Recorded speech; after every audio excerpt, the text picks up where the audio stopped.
వచ్చారా ఇద్దరు? రండి, కూర్చోండి, రండి. యశోద గారు, అసలు విషయం చెప్పండి. పొద్దున్నే మా అందరిని ఎందుకు పిలిచారు? ఆగండి, అంత తొందర ఎందుకు? ముందు ఈ పిల్లలకి ఏదైనా తినిపించనివ్వండి. ఇక ఆడుకోవడానికి వెళ్ళిపోయారంటే మధ్యాహ్నం వరకు కనిపించరు.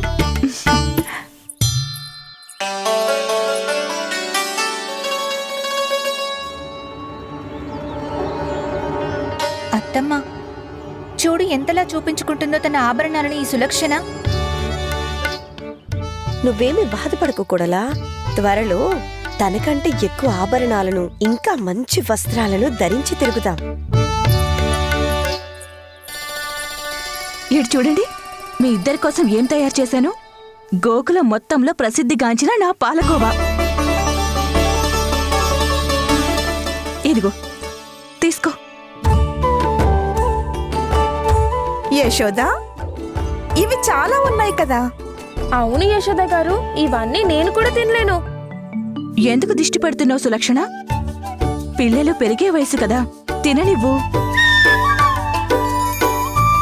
వీళ్ళ మాటలేమీ పట్టించుకోవద్దు, కడుపు నిండా తినండి.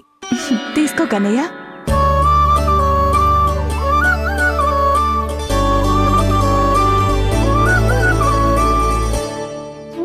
హే నారాయణ, నేను కన్నయ్యకు ఏదైతే నేర్పించానో అది గుర్తుంచుకుని దాన్ని పాటించాలి.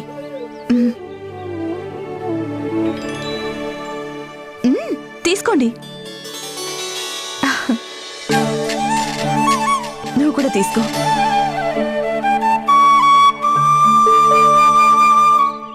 ఇవాళ ఒక్కదాని తర్వాత ఒక పాలకోవా దొరుకుతుంది, అది ఎలాంటి అడ్డు లేకుండా. అమ్మ రెండో దాని తర్వాత మూడోది అతి కష్టంగా తిననిస్తుంది.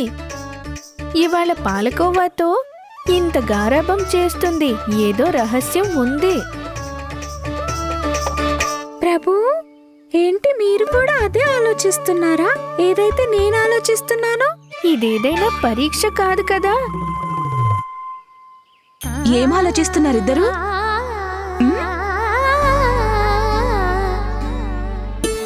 తినండి.